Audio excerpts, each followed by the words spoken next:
새언니, 이번 추석에도 정말 고생 많았어요. 시집 와서 갑자기 안 하던 일 하려니까 많이 힘들죠? 아니에요. 저희 집에서도 명절마다 많이 했던 일인데요, 뭐. 어머님이 많이 도와주셔서 별로 힘들지도 않았어요. 에이, 제가 옆에서 볼 때는 엄청 힘들어 보이던데. 그냥 솔직히 힘들면 힘들다고 말해요. 진짜 별로 힘들진 않았어요. 어머님 댁 식구가 많지도 않아서 애초에 음식량도 별로 준비 안 하잖아요. 저희 집에서는 친척들이 많아서 전도 하루 종일 부치고 갈비찜이나 잡채를 한 번 해도 큰 솥으로 하나 가득 해야 하거든요.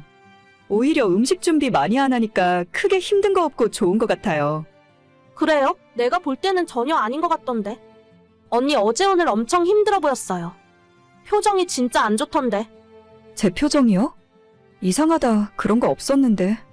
어머님, 아버님도 잘해주시고 저 기분 좋게 있다가 왔어요. 그렇다면 다행이긴 한데요. 언니 속마음이 어떤지 우리는 모르니까 엄마 아빠 앞에서라도 표정 관리 좀 해주세요. 누가 보면 억지로 끌려와서 일하는 사람 같잖아요. 아니요, 저 진짜 그렇게 생각해 본 적 없어요.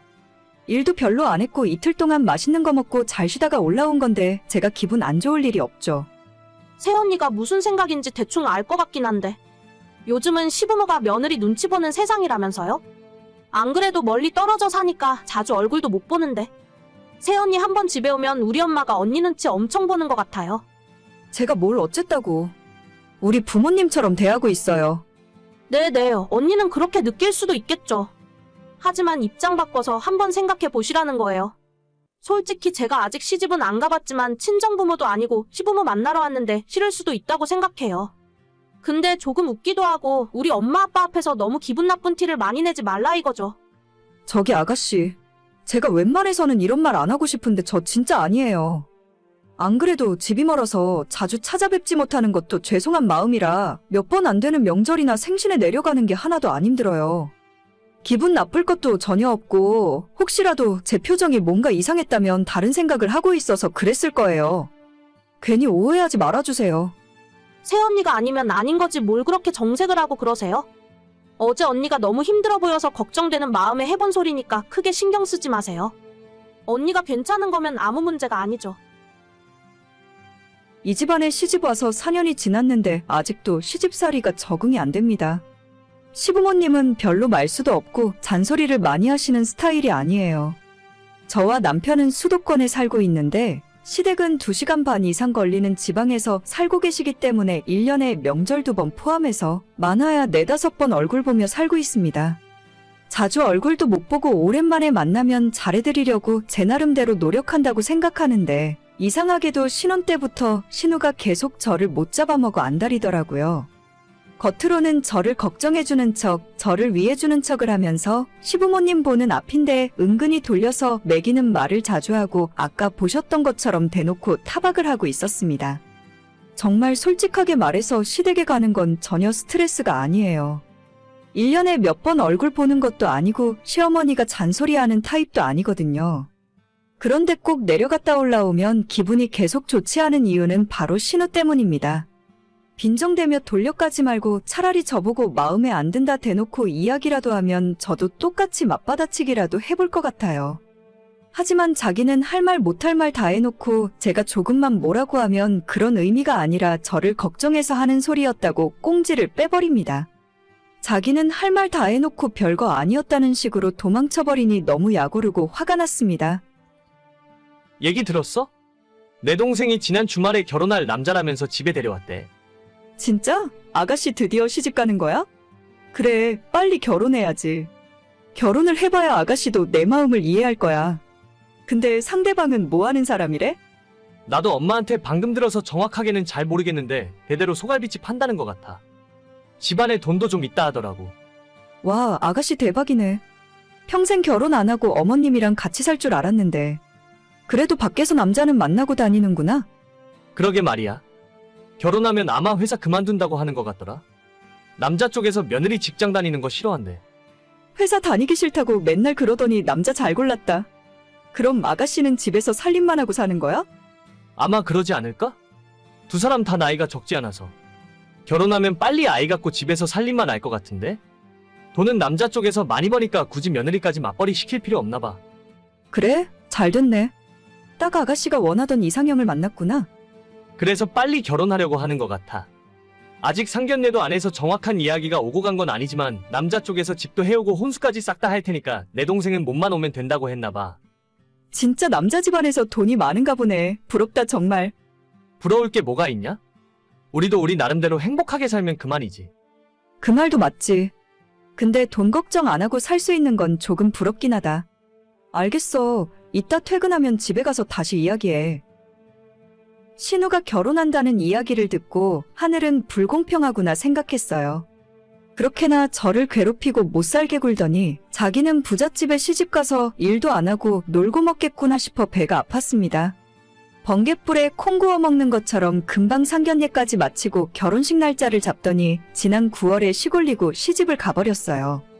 저를 괴롭히던 신우가 너무 시집을 잘 간 것 같아서 입맛이 쓰게 느껴졌지만 그래도 결혼식에 축의금도 듬뿍하고 신우의 행복을 진심으로 빌어줬어요. 3대째 커다란 소갈비집을 운영하는 건물주 부잣집이라 앞으로 신우 인생 앞길엔 고속도로가 깔린 것 같았습니다. 하지만 신우가 시집가고 석 달도 안 되어 정말 의외의 이야기를 듣게 되었네요. 여보, 연말인데 어머님 댁 한번 다녀와야 하는 거 아니야? 저번에 김장할 때도 바빠서 못 내려갔잖아. 안 그래도 며칠 전에 엄마랑 전화통화했는데 요즘 집안 상황이 시끄럽다고 당분간 내려오지 말래. 왜? 갑자기 무슨 일인데? 아버님, 어머님 사이가 안 좋으셔? 아니 그게 아니라 동생이 가출해서 엄마 집에 와 있거든. 맨날 울고 불고 사위가 찾아와서 둘이 싸우고 난리도 아닌가 봐. 결혼한 지 얼마나 됐다고 벌써 싸워? 한참 좋을 때 아니야? 몰라, 결혼 전에 했던 이야기랑 달라졌다는데. 일하지 말고 회사 그만두라고 하더니 요즘에 갈비집 불러내서 일 시키나 봐. 하루에 12시간 가게 나와서 일하니까 힘들어서 못하겠대. 아니, 집에서 애 낳고 살림만 하면 된다면서.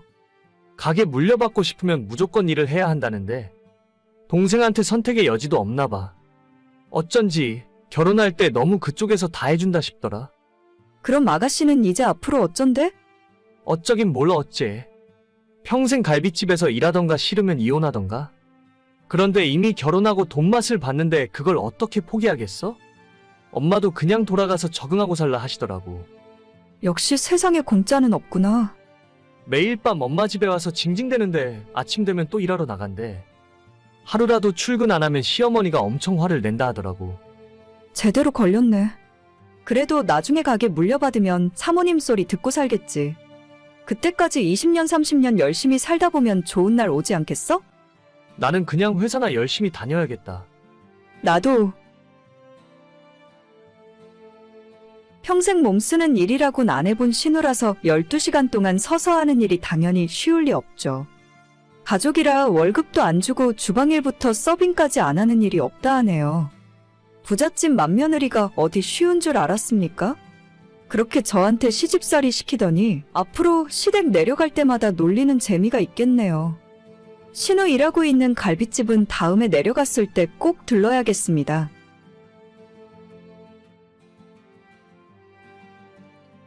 오늘 저녁은 당신 혼자 알아서 먹어. 나는 퇴근길에 엄마네 집 들러서 저녁 먹고 갈게. 또? 오늘 낮에 장 봐서 반찬들 다 만들어놨는데 그냥 집에 와서 같이 저녁 먹자. 엄마가 삼겹살 구워준대. 너도 우리 엄마 집에 가서 같이 저녁 먹던가? 그건 싫잖아. 그러니까 나 혼자 먹고 간다고. 알겠어. 알아서 먹고 들어와. 나도 혼자 알아서 먹을게. 그래, 당신 하루 종일 집에서 힘들 텐데 먹고 싶은 거 있으면 그냥 배달시켜 먹어. 날도 더운데 괜히 음식 만드느라 고생하지 말고. 말이라도 고맙네. 저는 2년 전 결혼했고 지금은 건강 문제로 잠시 일을 쉬는 중입니다. 완전 백수가 된 건 아니고 3개월 병가를 내어놓고 수술을 받았어요. 다행히 수술은 성공적으로 잘 끝났고 다음 달 초에 회사 복직을 목표로 푹 쉬는 중입니다. 병원에 오래 누워 있어서 그런지 아직 체력은 많이 부족해서 운동을 심하게 하거나 많이 걸어 다니기엔 체력적으로 부담이 심해요. 친정엄마가 얼마 전까지 우리 집에 올라오셔서 밥도 해주고 집안일도 도와주셨는데 지금은 다시 집으로 내려가시고 저 혼자 집에서 쉬면서 집안일도 하는 중입니다. 저희 친정부모님들이 차로 2시간 넘게 걸리는 지방에서 사시기 때문에 결혼 전부터 남편은 시댁에서 멀지 않은 곳에 살자고 하더라고요.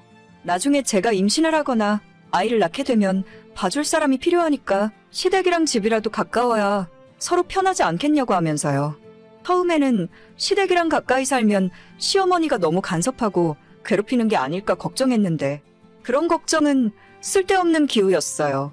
저희 집에 함부로 찾아오시는 적도 없고 지금까지 살림 똑바로 하라며 잔소리하는 경우도 전혀 없이 지난 2년간 자유롭게 지냈습니다. 하지만 어떨 때는 조금 너무한다 싶을 정도로 저한테 관심이 아예 없으세요. 남편이 외동아들이라 그런지 시어머니는 저희 남편을 정말 아끼고 좋아하시는데 반면에 며느리인 저한테는 아무런 관심이 없어 보이십니다. 어느 때는 무관심한 것이 편할 때도 있지만 2년이나 지난 지금까지 시어머니께서 저를 어색해하고 대화도 거의 하지 않으려 하시니까 시댁만 가면 제가 투명인간이 된 기분이에요. 주말에 우리 부모님 모시고 낙지 먹으러 갈까? 당신 낙지 좋아하잖아. 나는 됐어. 당신이나 부모님 모시고 갔다 와. 아니 여보는 왜 우리 부모님이랑 식사하는 자리에 가는 법이 없어? 어차피 집에서 할 일도 없을 텐데 그냥 같이 가서 먹고 오면 좋잖아. 아버님은 그럭저럭 괜찮은데 어머님이랑 같이 있는 것 자체가 너무 어색해. 나한테 말도 잘 안 거시고 내가 하는 말에 대답도 잘 안 하신단 말이야. 그건 우리 엄마가 낯을 가리고 수줍음이 많으시니까 그런 거지. 자주 보고 얼굴을 익히면 그때부터 조금씩 편해질 거야. 2년 동안 나도 노력할 만큼 했는데 어머님은 처음부터 지금까지 똑같으셔. 이제 그냥 포기했으니까 당신이나 부모님 모시고 가서 맛있게 먹고 와. 어휴 진짜 너도 피곤하다 피곤해. 제가 시부모님과 같이 밥 먹으러 가지 않는 이유는 어머님께서는 저를 앞에 두고 티가 날 정도로 너무하게 본인 아들만 챙기십니다. 맛있는 음식이나 메인 반찬들은 전부 아들 앞으로 다 밀어놓고 어느샌가 정신 차려보면 제 밥그릇 앞에는 김치랑 밑반찬, 나물 쪼가리들 뿐이죠. 물론 제 앞에 반찬을 남편 앞으로 가져간다고 해서 제가 먹지 못할 이유는 없습니다. 팔을 좀 뻗어서 가져다 먹으면 되는 일이지만 이미 제 식욕은 뚝 떨어져 버리고 마는 거죠. 당연히 본인 아들이 더 중요하고 아끼는 마음은 이해하겠는데 저도 그 밥상 위에서 같이 밥을 먹고 있는 사람이라는 걸 어머님은 아예 생각도 안 하시는 것처럼 행동하세요. 이것 좀 먹어봐라, 저것 좀 먹어봐라 아들한테 그렇게 관심을 쏟으시면서 저를 없는 사람 취급을 하니까 도저히 같은 밥상에서 밥을 못 먹겠더라고요. 처음에는 심호와 벽을 허물고 싶어서 선물도 사들고 자주 찾아가고 제가 먼저 안부 전화도 자주 드렸었는데 제 전화를 받으면 어색해하고 할 말 없어서 빨리 끊었으면 하는 시어머니의 속마음이 느껴질 정도였어요. 아무리 노력해봐도 관계 개선이 안 되니까 저는 저대로 포기하고 조용히 살아야겠다 생각했죠. 그런데 얼마 전에 복날이 있었잖아요. 그때 갑자기 시어머니가 남편을 통해서 복날인데 백숙을 같이 먹자며 집으로 오라 하시더라고요. 밖에 나가서 사 먹는 게 저도 편하지 시댁에서 먹는다고 하니 진짜 가기도 싫었습니다. 당신 진짜 이번에도 안 갈 거야? 엄마가 복날이라고 소정딱 사다가 백숙 해놓는다는데 이번에도 안 먹겠다고 거절하면 분위기 이상해져. 나는 그냥 집에서 집밥 먹으면 되는데 당신 혼자 가서 나 대신 많이 먹고 오면 안 돼? 아니야. 이번에는 엄마가 꼭 당신도 같이 데려오라고 했단 말이야. 당신 백숙에 들어있는 찹쌀죽도 좋아하잖아. 엄마가 다 준비해놨다고 하니까 이따 저녁에 엄마네 집으로 바로 와. 나도 퇴근하고 바로 갈 테니까. 그래 알겠어. 그럼 당신 퇴근 시간 맞춰서 갈게. 진짜 난 괜찮은데. 남편이 6시에 퇴근해서 집에 오는 시간이 대략 40분 정도 걸려요. 제가 남편도 오기 전에 먼저 시댁에 가 있으면 어색해서 못 견딜 것 같고 차라리 7시쯤 가서 남편이 도착한 이후에 시댁에 들어가려고 했죠. 시댁 가는데 빈손으로 갈 수는 없으니 집 앞 과일 가게에서 한 박스에 3만 원 하는 커다란 복숭아도 사들고 찾아가서 현관문을 열고 들어갔습니다. 이미 남편을 포함해서 시부모까지 한참 식사 중이더라고요. 남편과 아버님만 저를 반겼고 시모는 손에 장갑을 낀 채 밥상 위에서 커다란 닭을 손으로 직접 해체하고 계셨습니다. 주방 선반 위에 복숭아 박스를 올려두고 제자리로 와서 앉았는데 이미 커다란 토종닭은 거의 다 해체가 된 상황이고 다리 2개와 날개 2짝은 남편과 시아버지 밥그릇 위에 하나씩 올라가 있더라고요. 어차피 이 정도 상황은 예상했었고 크게 놀라거나 서운하지도 않았습니다. 백숙 먹을 때 뻑뻑한 살도 나쁘지 않아서 닭가슴살이나 조금 발라서 먹고 나중에 닭죽이나 한 그릇 먹고 집에 가야겠다 생각했었죠. 그런데 시모가 닭가슴살마저 닭죽 끓일 때 찢어서 넣어야 맛있다면서 전부 발라내서 주방으로 가져가 버리더라고요. 아니, 이럴 거면 그냥 날 부르지 말고 자기들끼리 먹던가? 닭다리와 날개랑 가슴살까지 다 가져가 버리면 저는 모가지나 뜯으란 건가 싶었어요. 옆에서 커다란 닭다리를 통째로 들고 뜯던 남편이 저한테 왜 안 먹냐고 하는데 뭐가 있어야 먹던지 말던지 할 것 아닙니까? 닭에는 살도 하나도 없어서 그냥 젓가락 내려놓고 있었더니 잠시 후에 시모가 닭죽이라면서 가지고 나와서 한 그릇씩 나눠주더라고요. 제 손바닥만한 닭가슴살이 두 쪽이나 있었는데 제 앞에 놓인 죽그릇은 멀건 찹쌀죽뿐이었고 나머지 세 사람은 고기 반 죽 반 왕건이 건져 먹느라 다들 정신없이 먹고 있었습니다. 내가 이 집에서 이 정도 취급이구나 싶어 밥이고 뭐고 그냥 그 자리에서 일어나서 제가 사온 복숭아 박스를 들고 그대로 시댁에서 나와버렸죠. 집에 오는데 남편에게서 뒤늦게 연락이 오더라고요. 왜 먹다 말고 일어나? 무슨 일이야? 입이 안 맞아서 그래? 야, 말은 똑바로 해. 먹다만 게 아니라 아예 나는 먹지도 않았어. 내가 이럴 줄 알았다. 처음부터 안 간다고 했지? 그게 무슨 소리야? 엄마가 이 더운 날에 땀 뻘뻘 흘리면서 준비한 건데. 나는 먹은 게 하나도 없어. 내 앞에 고기 한 점 없는 거 못 봤니? 다리도 너가 다 먹고 날개도 너가 먹고 죽도 나는 먹을 건 흰쌀죽이고 이게 엿먹이려고 부르신 거지. 며느리 닭죽 끓여주시려고 부른 거야? 무슨 말을 그렇게 심하게 해? 음식을 하다 보면 그럴 수도 있는 거지. 아, 됐어. 더 이야기하고 싶지도 않으니까. 앞으로는 나보고 당신네 집에 가서 밥 먹자는 소리 하지도 마. 저 그날 집에 와서 혼자 복숭아 깎아먹고 말았습니다. 앞으로 한 번만 더 시댁 인간들이랑 같이 밥 먹자고 하면 남편이고 뭐고 다 엎어버리려고요. 무신경한 것도 정도가 있지. 자기 아내가 이런 취급받고 있는데 혼자서 닭다리가 목구멍으로 넘어가는지 모르겠어요. 시모가 먼저 저를 사람 취급하지 않으시니 저도 더는 며느리 노릇 안 하려고요. 명절이고 뭐고 자기들끼리 알아서 하고 저는 찾지 마세요. 남편이나 시모나 저한테 며느리 노릇하라고 하면 그냥 이혼하고 혼자 살 테니까요. 그게 100번이고 1000번이고 나을 것 같네요. 오늘의 사연은 여기까지입니다. 구독과 좋아요, 알림 설정은 많은 힘이 됩니다. 다들 행복하시고 좋은 하루 되세요.